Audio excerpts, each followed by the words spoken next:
Y siempre la pregunta está por qué tan adaptativos son los equipos para evolucionar en función de los cambios que va sosteniendo el entorno. Y venimos conversando desde el mundo de las organizaciones eh, sobre los cambios del entorno hace mucho tiempo, pero nunca habíamos vivido un cambio tan rápido como el que estamos viviendo en este momento, lo que pone a prueba absolutamente los desafíos adaptativos, de este proceso.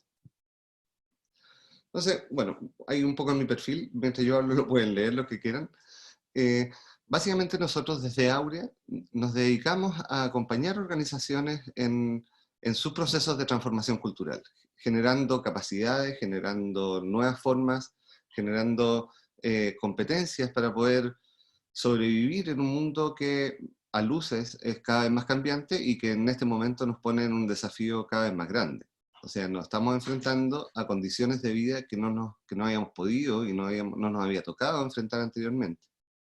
Y las estamos enfrentando con patrones y paradigmas de gestión que definitivamente ya no dan para aquello que nos está tocando resolver.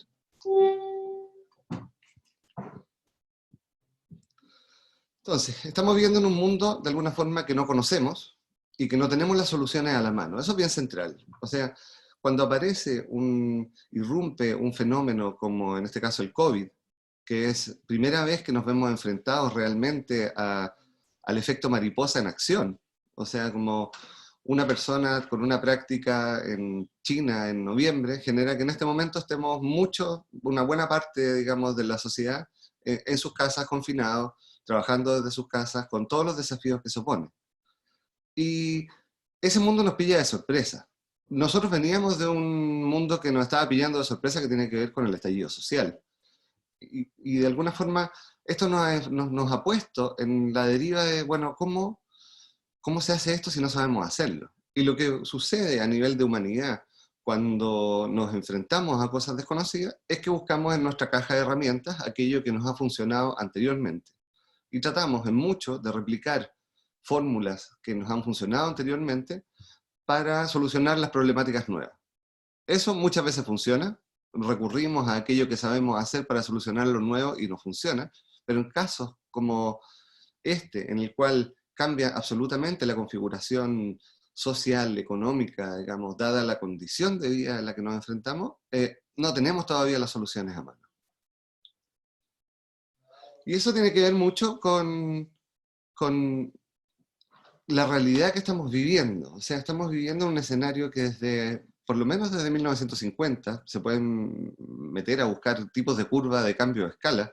Desde 1950 en adelante, que es el periodo de posguerra, el mundo empezó a cambiar a una velocidad vertiginosa. O sea, podríamos decir que desde hace 70 años el mundo viene cambiando a una velocidad a la que como humanidad, como especie, como seres biológicos, no estábamos acostumbrados. Y el management, de alguna forma, y esa es la gran deuda que tenemos en el mundo del management, no fue capaz de reconocer ese cambio que sí en lo teórico, sí se estaba diciendo, sí estaba la evidencia. Aquí yo tengo algunos ejemplos de consumo de agua, población, deforestación, extinción de especies. Ustedes ven, es más o menos bastante parecida a la forma que agarra la forma de expandirse el COVID. ¿Ya? Estamos enfrentando fenómenos fuera de escala. Por poner un ejemplo, si es que tomamos el Estadio Nacional con 60.000 personas, lleno, y sacamos el promedio de altura, probablemente lleguemos, no sé, pongámosle 1,70 m. 1,70 m, pero, ¿y si entra la persona más alta de la NBA, un jugador de básquetbol que mida 2,20 m, pero volvemos a sacar con esas 60.001 personas el promedio de altura, no se va a mover, va a seguir estando en 1,70 m. Y eso nos permitía a nosotros como manager, de alguna forma, proyectar el futuro en función de que los eventos que fueran a suceder no iban a cambiar diametralmente la realidad que estábamos armando. Por lo tanto, hacíamos planes estratégicos a 5 años, con una serie de supuestos. Pero si tomamos ese mismo Estadio Nacional, y ahora lo que ponemos adentro es a Bill Gates, y lo que sacamos es el promedio del ingreso per cápita, desplaza absolutamente la media. Rompe la escala que había en ese espacio y pone una nueva lógica de gestión. Pone una nueva de gestión porque no estaba considerado un fenómeno de esa naturaleza. Y llevamos 70 años cambiando las curvas por curvas exponenciales, y ya no por curvas normales, y no tenemos aún el tipo de habilidad de gestión para poder gestionar ese tipo de fenómenos. Entonces, ¿qué pasó con las organizaciones? ¿Por qué les ha costado adaptarse?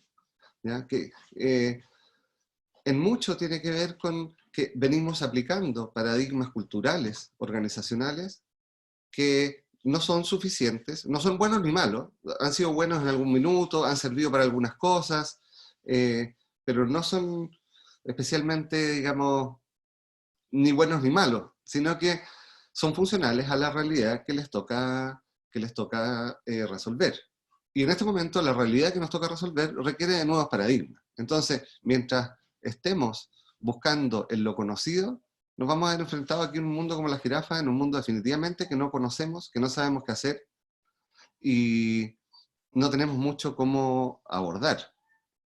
Y esto tiene que ver fundamentalmente con un recorrido como humanidad que ha ido haciendo que vayan cambiando los sistemas de gestión, vayan cambiando las formas de gestión con las que hemos ido abordando aquello que nos toca resolver.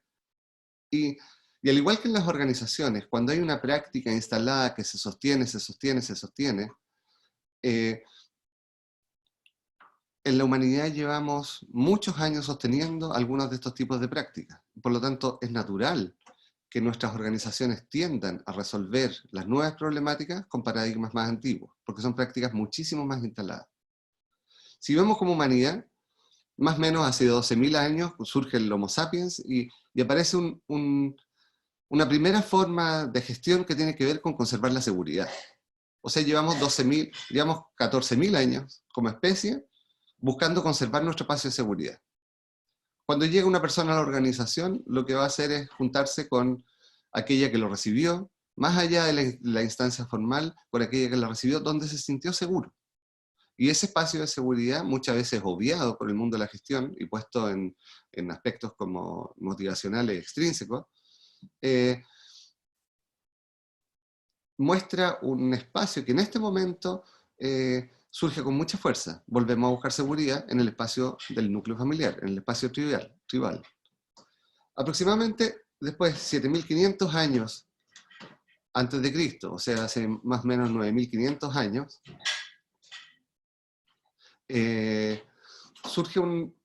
surge como forma de organizar la lógica de organizarse bajo el poderoso. La seguridad ya dejamos de encontrarla en el núcleo y la encontramos bajo una estructura de poder, ¿ya? Y empezamos a hacer tipos de imperios bajo grandes señores poderosos que en muchos se replica en las organizaciones actuales, en jefaturas, en gerentes, en personas que básicamente mandan de una forma egocéntrica en función de lo que ellos quieren, sin tener mucha perspectiva estratégica, pero con mucha fuerza, que es muy útil para la innovación, para romper las lógicas que existen en los mercados, pero para gestionar y relacionarse con personas no es tan útil. Pero llevamos 9.500 años ocupando esa lógica y durante mucho tiempo sí funcionó estar debajo de un poderoso que nos dijera qué hacer y cómo hacer a su arbitrio. Aproximadamente 600 años antes de Cristo, 2.600 años atrás, empiezan a surgir las grandes religiones. Y aparece un paradigma que es un paradigma cultural que es uno de los centrales del management actual, ¿ya? Que tiene que ver con el orden. El orden bajo una verdad superior. En este caso puede ser una divinidad, la patria, el manual, la organización, la compañía. Hay un principio ordenador de fondo que permite que las cosas funcionen. Si ordenamos, va a funcionar. En el COVID, aparece este afán de las personas, de las organizaciones, como busquemos las normas, busquemos la autoridad que nos diga qué hacer. Y ese paradigma ha sido muy útil para poder desplegar organizaciones, porque ordenadamente se puede desarrollar. En general se tiende más a la conservación, pero se va generando expansión.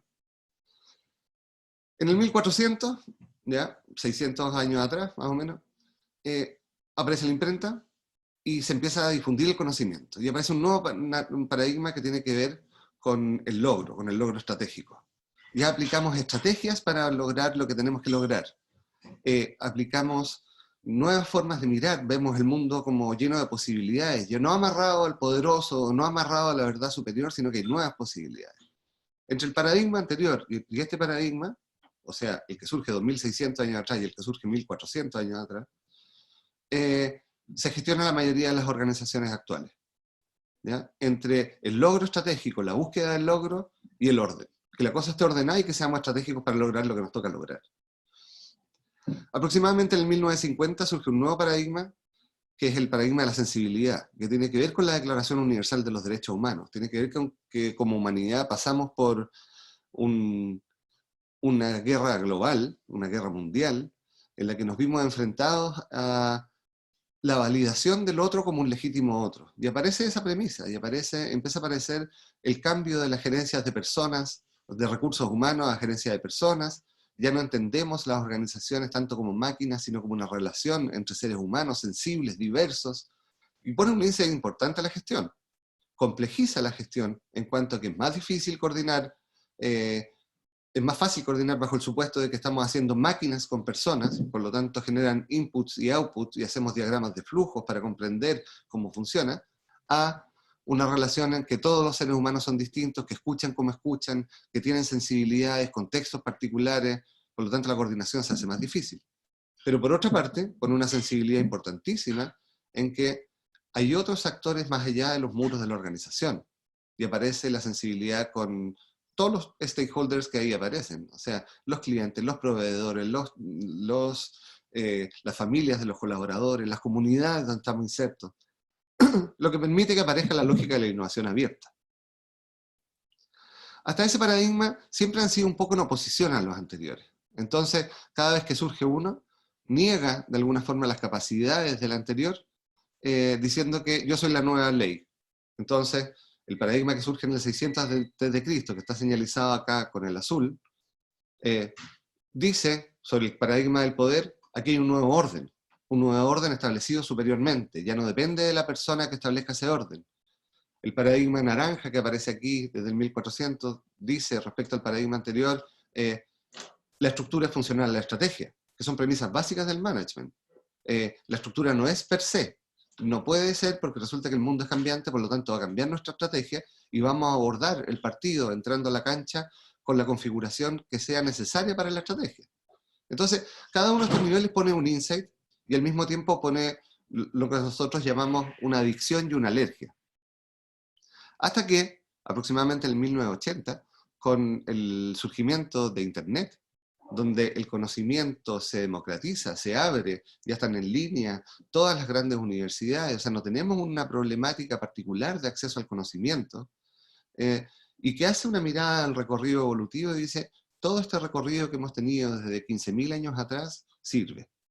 Y sirve y nos ha servido como humanidad, por lo tanto necesitamos organizaciones que pongan a la vista cada uno de estos paradigmas en su justa dosis, ecualizados, pero para poder abordar desafíos más complejos. Entonces organizaciones que sean sensibles, que estén conectadas con la estrategia del logro, que tengan estructuras éticas y de orden importantes, donde las personas puedan expresar su poder para que surja la innovación y se sientan seguras.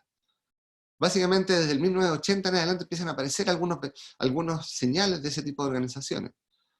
Y como la cultura es algo abierto y que va emergiendo en función de las condiciones de vida que nos toca resolver, este año aparece un fenómeno que nos cambia el mundo, y aparece el COVID, el año pasado, y nos pone en un paradigma, en la necesidad de una forma cultural de abordar un paradigma de interdependencia, donde ya no basta solo con gestionar por resultados, no basta con gestionar ordenadamente, ni siquiera basta con gestionar integradamente, sino que hay que reconocer que un fenómeno local, puntual, en China, nos puede tener confinados en este momento en nuestras casas y no sabemos cómo gestionar eso. Entonces, básicamente, lo voy aquí a caricaturizar, es muchísimo más profundo, a los que les interesen me pueden escribir y podemos profundizar sobre esto. Cada uno de los paradigmas le pusimos una frase clave. Entonces, el que busca la seguridad, dice, en esta empresa siempre se han hecho de esta manera y cuidamos nuestras tradiciones históricas. va a cuidar esa pertenencia en ese nosotros pequeño, va a cuidar esa pertenencia en cómo nosotros hacemos las cosas. Aparecen las organizaciones la lógica tribal entre los de finanzas y los de producción y los de comerciales, que son tribus distintas y que buscan seguridad en su espacio conocido. Un segundo nivel, que está bajo el atractor cultural del poder, dice, aquí se hacen las cosas como yo las digo. Aquí la jefatura dice, pone la música, dice qué es lo que hay que bailar, dice cuándo hay que bailar, tiene mucha fuerza para movilizar, en su lado luminoso es capaz de decir, yo no estoy de acuerdo, yo tengo una idea que puede romper el mercado, en su lado oscuro puede ser bastante tirano. Y a nivel del management genera mucho sufrimiento cuando aparece el lado oscuro en las organizaciones, y la gente no sabe cómo moverse porque va a generar un movimiento adaptativo para poder lidiar con esta jefatura de esta forma. Por lo tanto, van a ser culturas del miedo, van a ser culturas estancas, no propensas a la innovación, independientes que puedan generar resultados en el corto plazo, no son sustentables en el largo plazo. Posteriormente, la del orden absoluto dice, las reglas del juego son claras y precisas para todos, leyes y reglamento, y todos debemos obedecer. Aquí se establece un orden. Esa es la frase central. Como la cosa para que funcione tiene que estar ordenada. Es la conversación muchas veces que se escucha en mesas de management entre finanzas y comercial. Como, no, pero es que ustedes tienen que respetar los protocolos, tienen que respetar la forma de rendir los gastos. Y comercial dice, pero si yo estoy abriendo mercado, yo no tengo que estar amarrado a esto me tranca mis posibilidades de logro. ¿Qué es el paradigma siguiente? Que dice, tenemos que hacer lo posible para lograr alcanzar los KPIs, nuestros indicadores clave. Por lo tanto, va a ir cambiando su estrategia, va a ir movilizando, va a probar una cosa y va a movilizar otra, sin estar muy sujeto a la estructura que le pone el nivel anterior. En el paradigma de la sensibilidad, dice, debemos escuchar las opiniones de todos, todas y todes, antes de tomar una decisión. Lo que genera muchísima más diversidad y posibilidades de inteligencia colectiva, y genera la tremenda dificultad de que antes decidía uno, dos o tres, y ahora requiere capturar esa inteligencia y ponerla en valor y desde ahí tomar una decisión. Lo que en algunos casos puede hacer más lento el proceso, ¿ya? Y puede hacerlo más lento fundamentalmente porque no se ocupan y no se trabaja con metodologías y tecnologías ya existentes, como por ejemplo la Sociocracia 3, que es una metodología que nosotros trabajamos muchísimo, que tiene que ver con cómo abrimos participación, teniendo a la vista que no queremos perder efectividad. ¿Ya? Participación muchas veces en el mundo del management se entiende como pérdida de efectividad. ¿Para qué vamos a abrir esta conversación si todo va a ser más lento, todos van a querer opinar? Bueno, ¿cómo lo hacemos para que todos sí puedan opinar, pero al mismo tiempo no perdamos la velocidad y la efectividad que necesitamos, capturando esa inteligencia colectiva que nos permite este nivel? En el paradigma de la integración, básicamente dice, debemos actuar con flexibilidad en un marco de reglas generales y equilibrios de triple win. Y aquí hay una variación respecto al win-win que conocemos todos, digamos, como en el que gano yo, ganas tú, porque nos estamos poniendo de acuerdo. El triple win va un poco más allá, es como gano yo, ganas tú, ganamos nosotros, ganamos todos nosotros. ¿Ya? Tenemos a la vista de que nuestra relación de yo, compañía 1, que quiero ganar, y compañía 2, que quiero ganar, nos ponemos de acuerdo, nos coludimos en los precios, y resulta que no aparece el triple win, ganamos nosotros nomás. Entonces, esto pone una escala un poco más grande, y dice como, cada caso es distinto y las condiciones son cambiantes. El mundo se va a ir moviendo a velocidades importantes, y podemos tener en la ecuación nuestro profit, o sea, somos compañías, somos organizaciones, somos buscadoras de resultados, ¿ya? El profit de nuestra comunidad, del mundo, o sea, la escala la ponemos nosotros. Y aquí, tres grandes pistas que para nosotros han sido centrales para abordar esto, ¿ya? Porque esta diversidad cultural aparece fragmentada dentro de las organizaciones, entonces uno escucha como idiomas dentro de las organizaciones, muchas veces se nos forma una torre de Babel, los que dicen esto tiene que estar ordenado, versus los que dicen el logro es lo que importa, versus los que dicen la sensibilidad es lo que importa, y aquí el gran trabajo es que esos sean y no o. ¿Cómo trabajamos para que la organización sea sensible a su comunidad, sea sensible a sus colaboradores y pueda capturar ese valor que ahí existe, al mismo tiempo que genera logro, al mismo tiempo que tiene una ética y tiene procesos estables? Entonces, las tres pistas que nosotros hemos visto. Primero, conocer la cultura de los equipos. Uno de los relojes de control, y aquí Peter Drucker tenía una frase que se ha manoseado harto, digamos, pero que es bien central: la cultura se come la estrategia del desayuno. ¿Y por qué la cultura se come la estrategia del desayuno? Porque la estrategia se planea y se estructura de una forma racional muchas veces, pero de una forma solamente racional. No reconociendo, y aquí por eso digo, aquí no tenemos relojes de control, no sabemos observar esta dimensión, reconociendo que las prácticas culturales que están encarnadas en las personas son más fuertes que una declaración estratégica, y son más fuertes que el control y mando. Porque resulta que las personas tienden a seguir haciendo las cosas como las han venido haciendo, salvo que haya un cambio concertado sobre eso. Y para eso hay que abordar y poner la cultura en un nivel estratégico, a nivel de gerencia general, a nivel de CEO, y no a nivel de gerencia de recursos humanos exclusivamente. Porque la gerencia de recursos humanos no tiene la perspectiva estratégica, en la mayoría de los casos, que le permitiría tomar decisiones culturales estratégicas, ¿ya? Con decisiones culturales que puedan cambiar el rumbo de la compañía. Eso tiene que ser liderado top-down desde la más alta esfera. Para eso hay algunos instrumentos que permiten, en este caso nosotros usamos el Culture View, ¿ya? Es un instrumento que permite conocer cómo están presentes estas culturas, qué tanta aceptación, qué tanta adicción y qué tanto rechazo genera cada uno de estos niveles. Y aquí un ejemplo. Si miramos la parte de arriba del gráfico, desde la línea hacia arriba son los niveles de aceptación, no está la escala, es solamente una referencia. Desde la línea hacia arriba, en el gráfico de arriba y en el gráfico de abajo, tanto de la línea hacia arriba, están los niveles de aceptación de cada uno de los niveles, del de la seguridad, del poder, del orden, del éxito. Y desde la línea hacia abajo, tanto en el gráfico de arriba como en el de abajo, está el rechazo.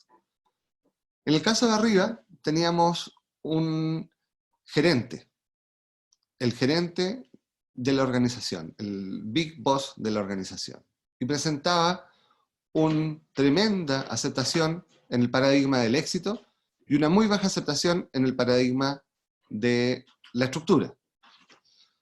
A diferencia del resto de la organización, que tenía una baja aceptación y un rechazo relativamente alto del paradigma del éxito, una tremenda aceptación del paradigma del orden y una tremenda de la sensibilidad.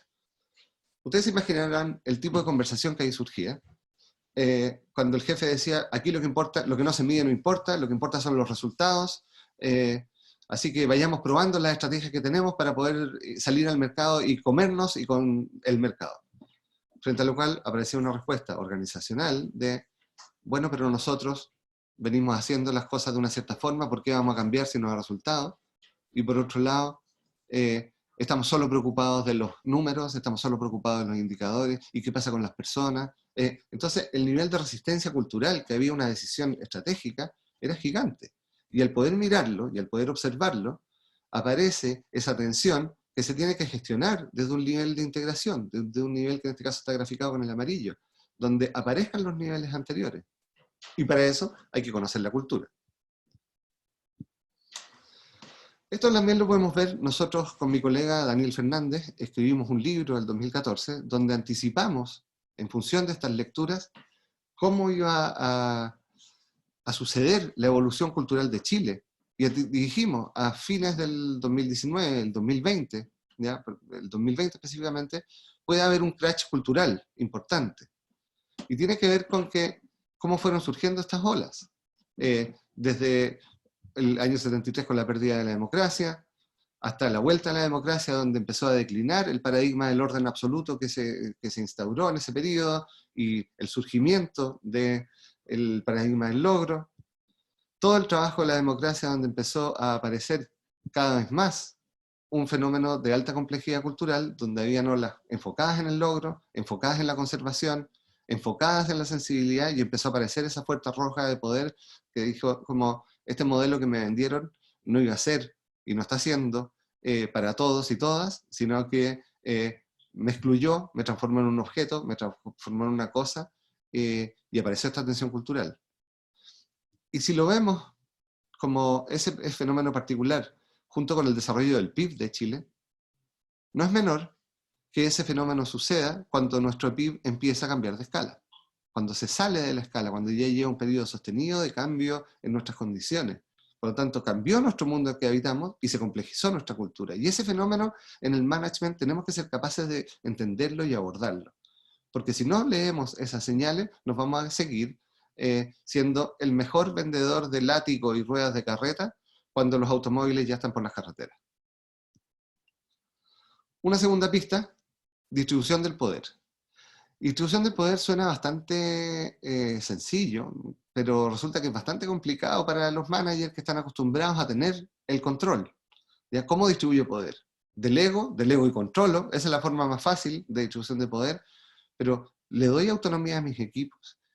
Y ahí hay ciertas tecnologías sociales. Nosotros usamos Sociocasa 3, que de alguna forma pone en cada uno de estos patrones culturales un insight. Necesitamos orden, por lo tanto es un proceso estructurado de orden con patrones de gestión. Necesitamos sensibilidad, es un proceso que permite la participación de todas las personas involucradas en la decisión. Necesitamos efectividad, vamos a enfocar nuestras energías en pos de lo que tenemos que lograr. Necesitamos poder personal, cada persona va a poder levantar la mano y decir, yo tengo una idea, tengo una objeción.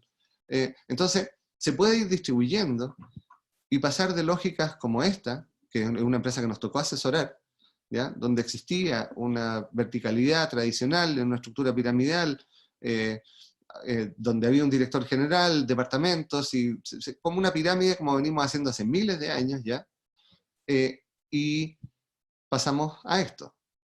Una estructura en función de círculos de gestión, con personas que autogestionaban su provisión, con personas y equipos que eran capaces de decidir cuál era el óptimo que podían ellos pasar en los tiempos que, y por lo tanto negociaban tanto con la estructura de mercado, con la estructura de clientes, como la estructura de desarrollo. Este es el nuevo organigrama de esa organización. Lo que, si ustedes comprenderán, es bastante más complejo que lo otro, pero los niveles de resultados se mejoraron sustancialmente, porque se reconoce la capacidad orgánica de la gestión para movilizar sus recursos. Y aparece la creatividad personal, aparecen las personas detectando nuevas tensiones para proponer, para ofrecer nuevas formas de ver, para resolver nuevas problemáticas que están y que antes en la estructura tradicional se quedan atrapadas en las lógicas de las parcelas, de los departamentos, de las áreas, de las funciones, de los roles, que en este caso es bastante más distribuido. Y una tercera pista tiene que ver con la interdependencia. Y aquí a mí me parece que el trabajo que estamos haciendo con la Cámara, con la Mesa de Valor Compartido, por ejemplo, ¿ya? Que tiene que ver con reconocer nuestra naturaleza de compañías buscadoras de beneficios, por lo tanto, compañías que generan negocios. No somos compañías que están en la filantropía. Algunas puede ser que estén, digamos, como opción personal, pero nosotros estamos en empresas que están buscando generar resultados. Y al reconocer ese principio de interdependencia, de esa vinculación de mí con el entorno, con los proveedores, con los colaboradores, con la comunidad, con las sensibilidades que ahí hay, aparecen también posibilidades de negocio en ese espacio, ¿ya? Posibilidades de negocio que generan valor a la compañía al satisfacer necesidades no satisfechas de los entornos en los que está participando, y que al hacerlo mejora su condición competitiva porque mejora su entorno, y al mejorar su entorno tengo más inteligencia disponible. Entonces parece un fenómeno que empieza a desarrollarse, empieza a crecer. Y aquí nosotros somos empresa B certificada, participamos activamente en el movimiento B, propiciando precisamente lo que nosotros llamamos el cuarto impacto, ¿ya? Que es el impacto cultural. Ya no basta solamente con el impacto económico, social y ambiental, sino que también necesitamos un impacto cultural, porque las problemáticas sociales, ambientales y económicas vienen teñidas de una matriz de toma de decisiones que es cultural. Por lo tanto, si no atacamos eso, no estamos atacando la raíz. Nuestro profundo desafío en este momento es hacer culturas más adaptativas, culturas que sean capaces de vincularse con otros, distribuir poder, y gestionar lo mejor que tienen en sí, dada su propia configuración, en función de los resultados. Y para mí, las empresas ve ahí, que somos parte de una comunidad global, hace una declaración de interdependencia. O sea, como estamos haciendo empresa dentro de una sociedad, al servicio de esa sociedad, la sociedad genera sus recursos y pone su statu quo al servicio de las organizaciones para que puedan desde ahí hacer negocios. O sea, estamos en una relación que es absolutamente simbiótica. Pero con una simbiosis, digamos, como sana y expansiva. Aquí lo que está sucediendo es que estamos abordando a un enfermo con un crash sistémico desde las múltiples especialidades, tratando cada uno de los especialistas optimizar su propia mirada. Y sabemos bien, en teoría de sistemas, que para la optimización de un sistema mayor, muchas veces los sistemas que están contenidos dentro de ellas tienen que estar en sus subóptimos. Y el subóptimo anclado y vinculado de cada uno de esos sistemas puede generar una optimización mayor. Si nosotros perseguimos solo profit, profit, podemos generar más profit bajando los sueldos, podemos generar más profit contratando mano de obra barata, podemos generar más profit bajando la calidad de nuestros materiales, pero en el largo plazo y en el mediano plazo eso va a ser insostenible. Si nosotros estamos conectados con la sensibilidad, podemos hacer acciones que impacten a la sociedad, vincularnos con el entorno, pero si perdemos de vista la línea de resultados que estamos teniendo, eso va a ser insostenible. Si nosotros queremos cuidar el orden y nuestros protocolos y procedimientos sean claros para todos y tenemos una norma ISO, otra norma ISO, una arriba de otra, y el contexto cambia y queremos mutar rápidamente, probablemente esa estructura también no. Entonces, cada uno de estos sistemas, buscando un equilibrio general de interdependencia, es capaz de solucionar mejor. Y ahí, cerrando ya, nosotros desde Aurea lo que hacemos es, de alguna forma, le queremos dar la bienvenida a esta posibilidad de un nuevo habitat y una nueva forma de hacer organización. Y para eso apoyamos a las organizaciones en que conozcan sus patrones culturales y que además en que tengan tecnología de gestión para poder gestionar y aprovechar esa diversidad cultural ahí existente en pos de los resultados que se están buscando, teniendo a la vista de que estamos en un mundo interdependiente, más complejo, y que los resultados de nosotros no son solo los resultados de nosotros. Aquí no basta con que un país cierre las fronteras. Tiene que ser un trabajo concertado, coordinado, entre los países, entre los territorios, entre las empresas, si no, nos va a costar mucho salir de esto. Aquí a mis datos, pueden escribirme a paulo@aurea.global. A las personas interesadas les podemos compartir más material, les vamos a enviar algo a través de la cámara. También nos pueden contactar a través de la página de contacto@aurea.global, y contarles que van a haber 2 charlas más, hay un ciclo de charlas que estamos haciendo junto con la Cámara de Comercio, que me parece una tremenda iniciativa y agradezco como de alguna forma que la Cámara esté siempre en la vanguardia, digamos, de ahí, de conexión con los empresarios, de generar valor sobre todo, no solamente de estar cuidando los intereses de los empresarios, que es para lo que surge un gremio, sino que también de generar valor social, valor colectivo, y que eso es súper importante, digamos, en esto. Así que la próxima semana hay otro webinar, vamos a estar trabajando sobre Sociocracia 3, nuevas formas de tomar decisiones en organizaciones, cómo se hace como sistema operativo, en este caso para equipos virtuales, y posteriormente con temas que tienen que ver con liderazgo femenino, tan necesario para la sensibilidad que necesitamos tener en estos momentos. Así que muchas gracias y abro a las preguntas. Gracias, Pablo. Buenísima la presentación. No sé si hay alguien que quiera hacer preguntas, puede levantar la mano o activar su micrófono.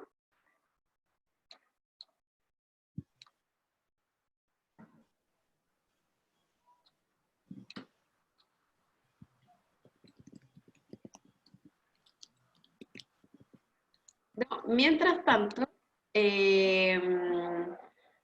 quería pedirles, vamos a hacer una pequeña votación mientras tanto, que se va a activar en cualquier minuto, para saber, estamos haciendo una encuesta sobre los horarios de los webinars,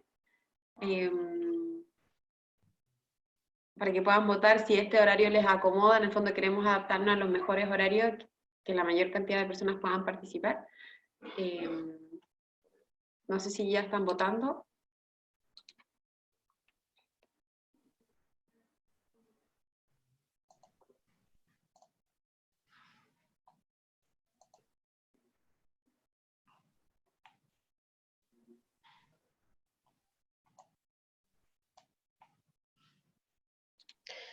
Disculpa, Ola, ¿por dónde están llegando la votación? Porque no se ve.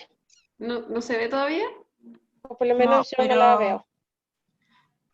Hola a todos, ¿cómo están? Muchas gracias por participar de este webinar. Soy Marcela Pastenes, voy a poner mi cámara para que me vean. Muchas gracias, Pablo, por ahí vi algunas manitos levantadas. Jennifer Fernández. Hola, Marce, sí, era yo. Hola, Marcela. Hola, Pablo. Bueno, antes de darte la palabra, Jenny, Sí. Abajo dice votaciones. Ahí tienen que apretar y va a salir en la pantalla para que puedan votar. Sí, sí. ¿Lo ven o no? No, yo no. Estoy en mi teléfono. ¿Será por eso? Ah. Bueno, por mientras puedes hacer la pregunta a Pablo. Ya, Sí, supongo hola, que Pablo. Oye, hagamos la pregunta y después veamos el tema de la votación para Sí, poder para sí. no perder el hilo. sí, no, súper interesante, me gustó, me encantaría profundizar un poco más y me entró una llamada importante, tuve que contestarla en el minuto y me perdí el primero de los 3 puntos que hablaste al final, pero quería saber básicamente si después iba a estar grabada esta charla como para poder verla de nuevo, para lo que me perdí, y si podíamos tener la presentación, o si podíamos, cómo podíamos como profundizar algo, a lo mejor un poco más en algunos puntos que me interesa ver, que están bien La interesantes. presentación va a estar compartida, la vamos a compartir también, o sea, tanto mi presentación como la grabación del video. Así que va a estar la información ahí. Ya, Y, súper. y cualquier cosa, si quieren más información y todo, me puede escribir, lo conversamos ahí, encantado. Es un tema que a mí personalmente me apasiona y que creo que en este momento es súper necesario para la organización.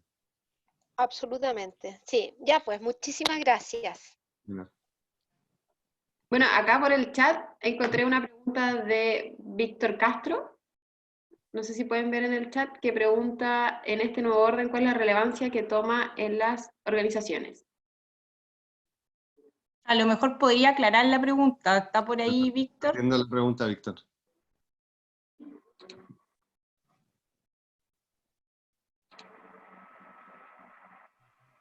Víctor, tienes que sacar ahí el micrófono.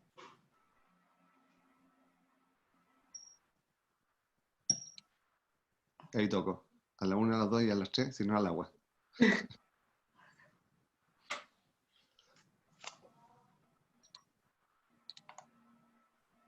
Ya vamos con la siguiente mientras Víctor resuelve su problema técnico. Ahí sí, ahí sí, ahí sí. Ah, ¿Se ya. escucha?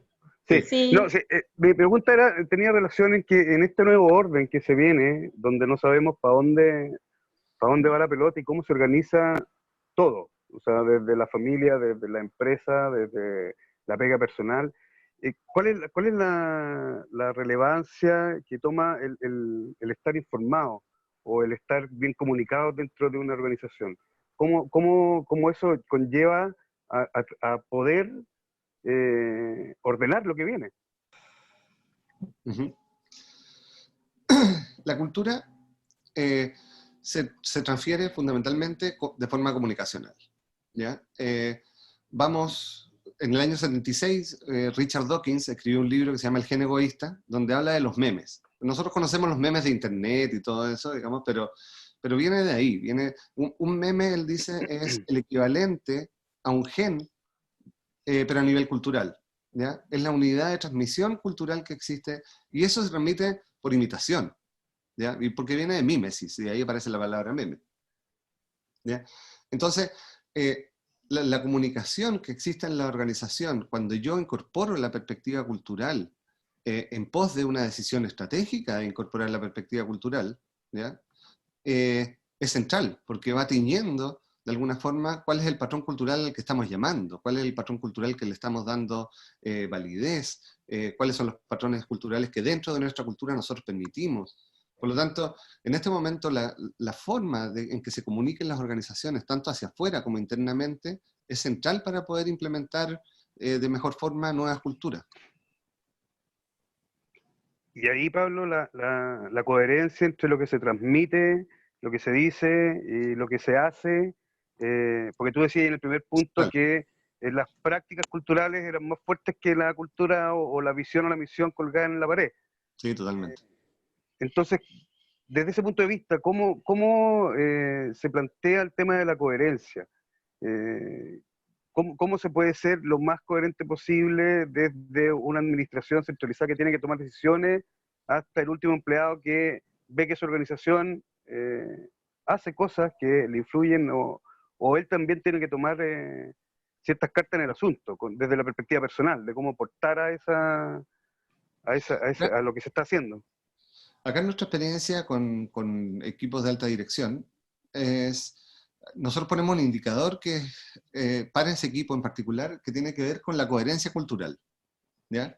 Eh, Dado que somos seres vivos, que tenemos una estructura humana de 3 cerebros, digamos, donde nuestra neocorteza, nuestra estructura superior, de alguna forma, donde está el pensamiento lógico, racional y todo eso, pero al mismo tiempo es la estructura más nueva, ¿ya? Más allá del reptil que ve lo automático, el límbico que está metido en el mundo más emocional,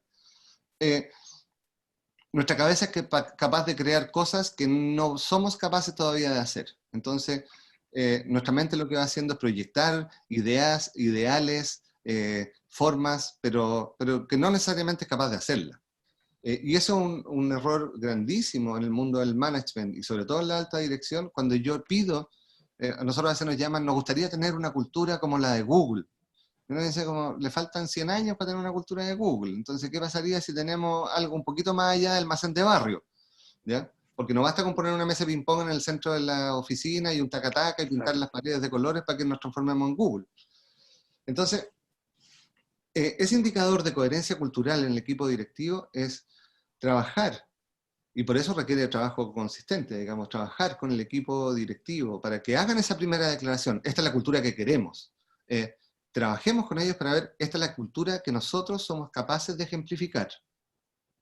Porque una vez que decimos, nivelamos esa expectativa de la cultura que queremos versus la cultura que somos capaces de sostener como managers, porque recién ahí podemos abrir la conversación cultural de la organización. Porque está súper bonito hablar de la participación, la sensibilidad, la conexión con el entorno, si todo lo decido yo, y que como tengo un par de secretarias que me blindan para que la gente llegue a conversar conmigo, o mi puerta está abierta pero igual no entra nadie. Entonces, como tiene que existir esa coherencia cultural, y por eso es top-down en las organizaciones, digamos, como en un primer momento es top-down, después hay que apalancar desde abajo hacia arriba, pero la coherencia cultural que se tiene que dar en el equipo directivo es cuál es el ejemplo que yo tengo que sostener en mi práctica cotidiana, en la relación cotidiana que tengo con mis equipos, con los colaboradores, con todo el mundo, para poder pedir esa coherencia. No pedir una que yo no soy capaz de lograr todavía. No saco nada con pedirle a mi equipo que corran los 100 metros en 10 segundos si yo ni siquiera troto. Gracias. Vi aquí también en el chat, hay una pregunta de Marco Donaire. ¿Qué pasará con el estallido social luego del COVID-19? ¿Cómo siguen las olas culturales? Ya. Va a salir un libro sobre eso próximamente. ¿Ya? El libro se llama Invisibles y que tiene que ver con lo que lo estamos cerrando ya, o sea, ya lo terminamos de escribir con mi colega Daniel Fernández, donde ponemos un poco de luz sobre ese fenómeno. El libro anterior alumbramos, dijimos, el 2020 va a haber una crisis. Va a haber una crisis cultural, donde va a estallar de alguna forma el malestar. El COVID nos mandó para la casa en una lógica mayor, por lo que está jalonando una conciencia un poquito superior en relación al fenómeno local. ¿Ya? O sea, ya apareció la conversación del cuidarnos, nos empezamos a reconocer, estamos encerrados con algunos que están a favor y con algunos que están en contra, o sea, como empezó un ajuste relacional que era absolutamente necesario, ¿ya? Y que de alguna forma nos está poniendo en una conversación de colaboración, que pone una instancia superior, ¿ya? Del todos, más allá de los intereses particulares. Cuando podamos volver a salir a las calles, muy probablemente las manifestaciones se reactiven, pero ya va a tener, la sociedad va a tener una comprensión un poco distinta de lo que está pasando, ¿ya? Esperamos nosotros que si los managers de todo este proceso, dirigentes políticos, sociales, etcétera, por así decir, los managers, ¿ya? Las personas que están como en cargos de autoridad, en las cámaras, en los gobiernos, etcétera, no vuelven a recurrir necesariamente a sus formas tradicionales de gestión, imponiendo su perspectiva, actuando egocéntricamente o de forma narcisa, no vuelven a aplicar patrones antiguos y escuchan honestamente, empáticamente, esta nueva sensibilidad que está emergiendo, es posible que puedan aparecer ciertos acuerdos que podrían facilitar este proceso. Pero eso requiere una profunda convicción personal de muchos de los actores que están bastante anclados en su forma de hacer las cosas.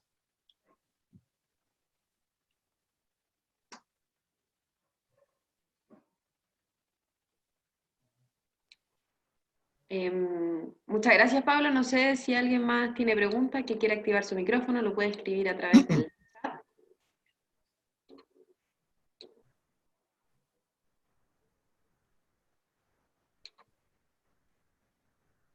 ¿No? ¿No hay otra pregunta más?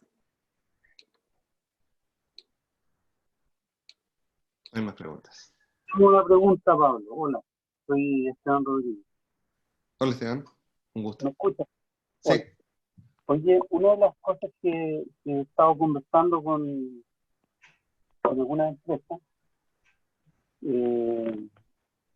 clientes, tiene que ver con cómo la preocupación que ellos tienen en este momento de la productividad.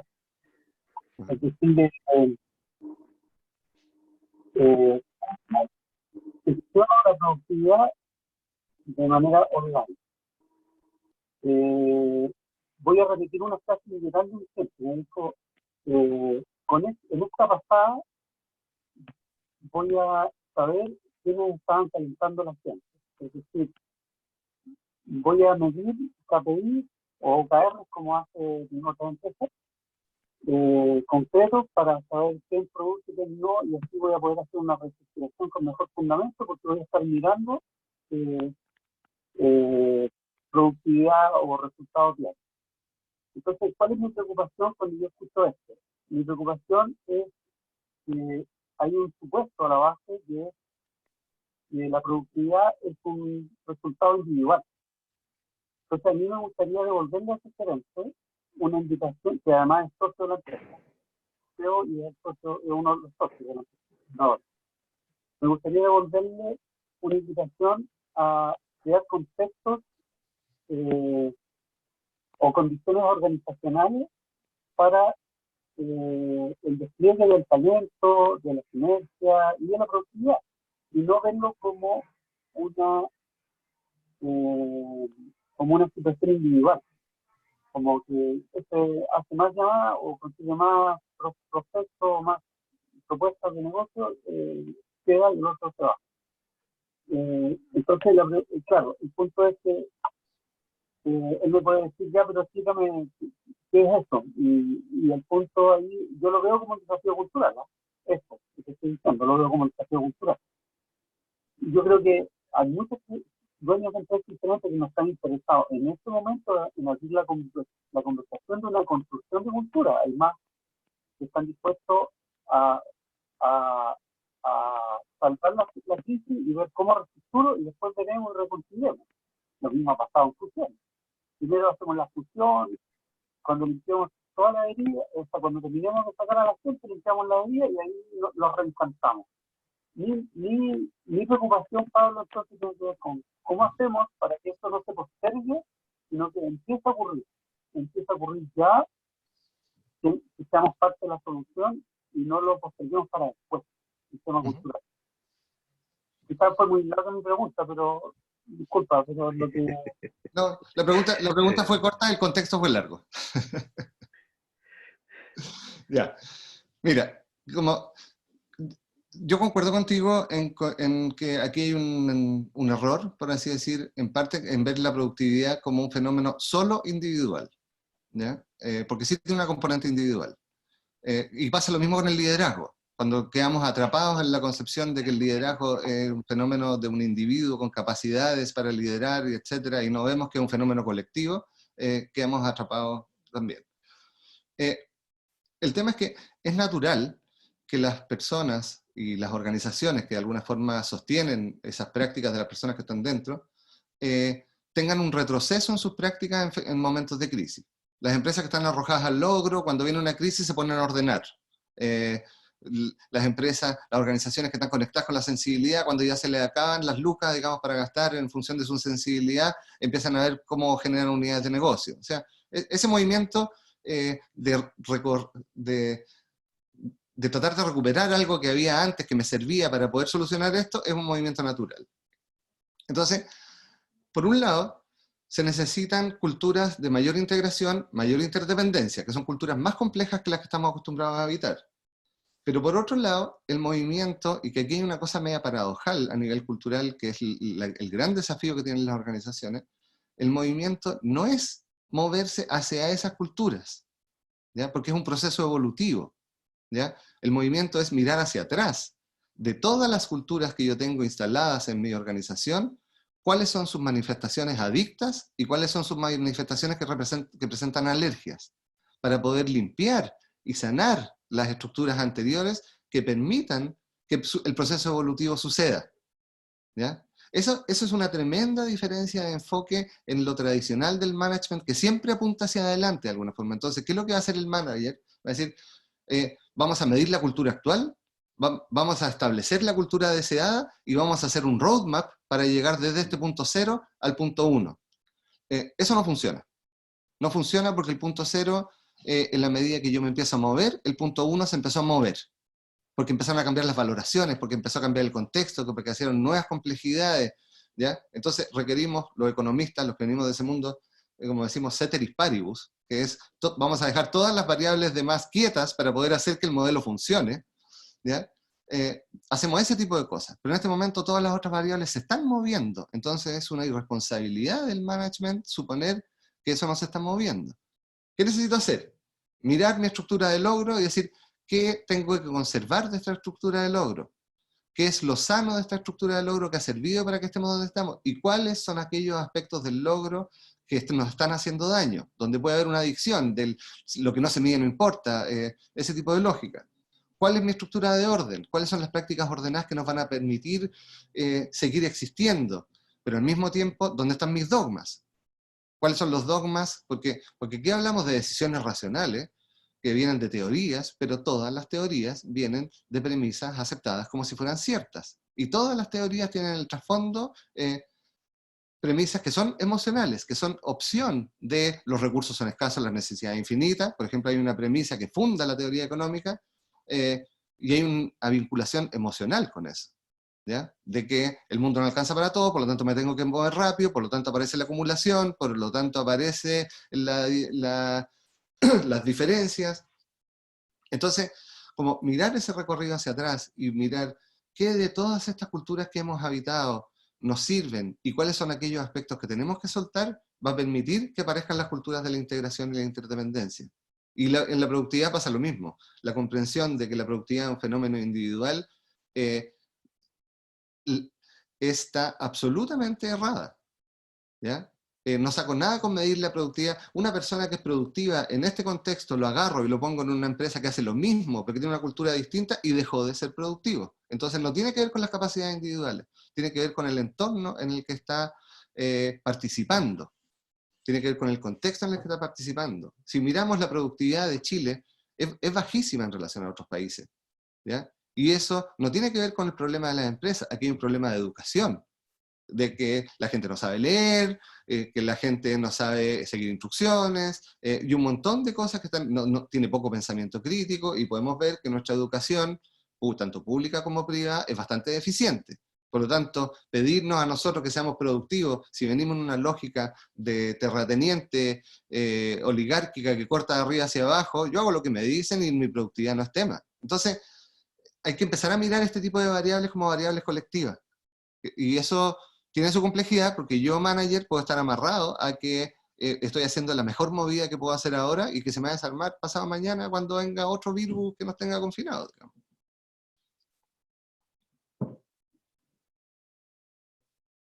Eso, gracias, Pablo. Aquí las dos últimas preguntas para ya ir cerrando. Una es de Gladys.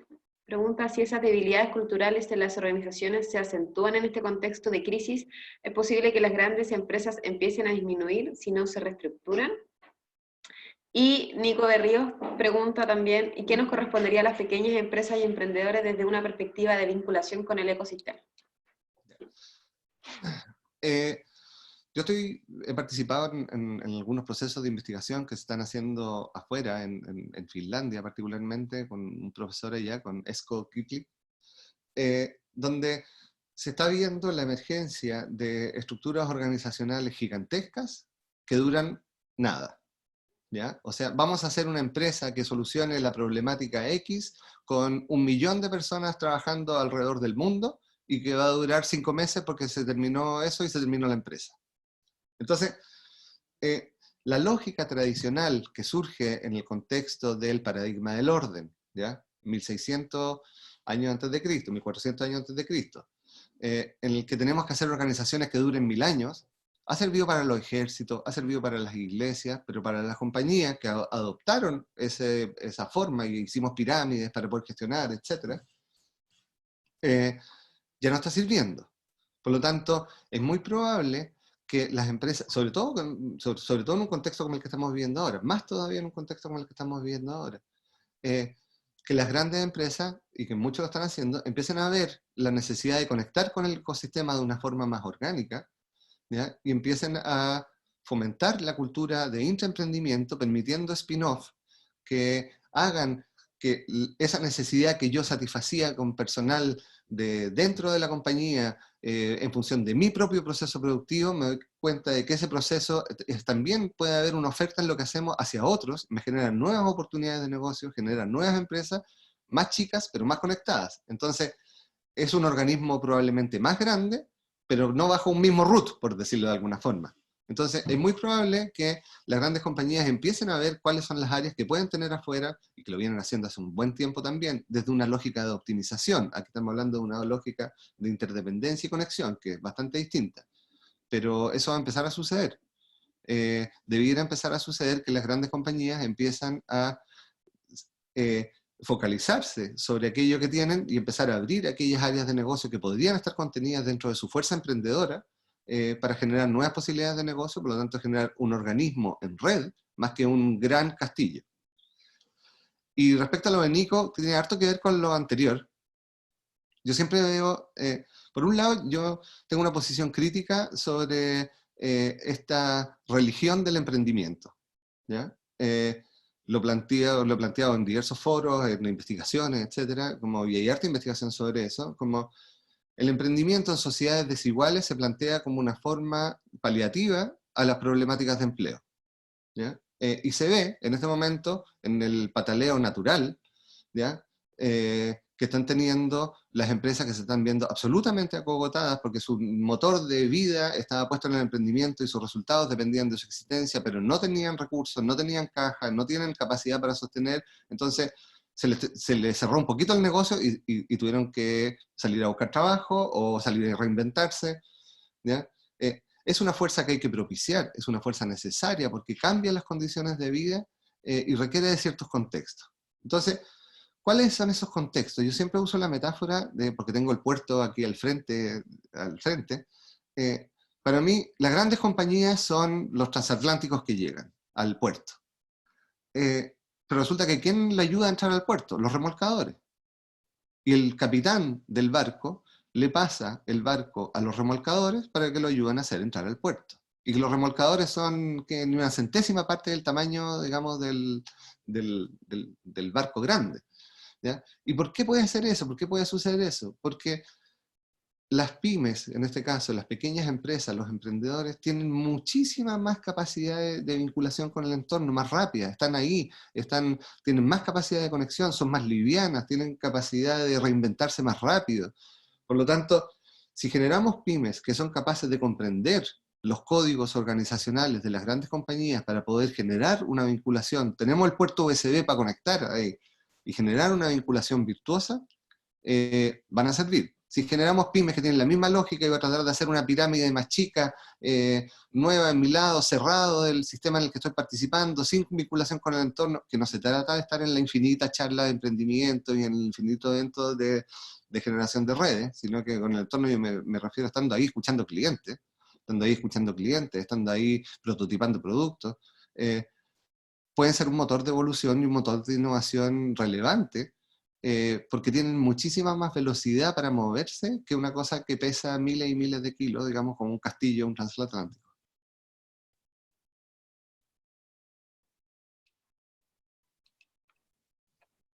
Súper, muchas gracias Pablo, ya estamos en la hora, así que a nombre de la Cámara te quiero dar las gracias, quiero agradecer también a todos los que se unieron hoy día a este webinar, esperamos que les haya gustado, estuvo buenísima la charla Pablo nuevamente, y nada, muchas gracias, nosotros seguimos haciendo los webinars martes y jueves a las 11 de la mañana, Así que eso, nos estaremos viendo en una próxima ocasión. Muchas gracias.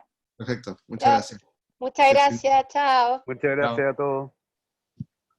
Chao, adiós.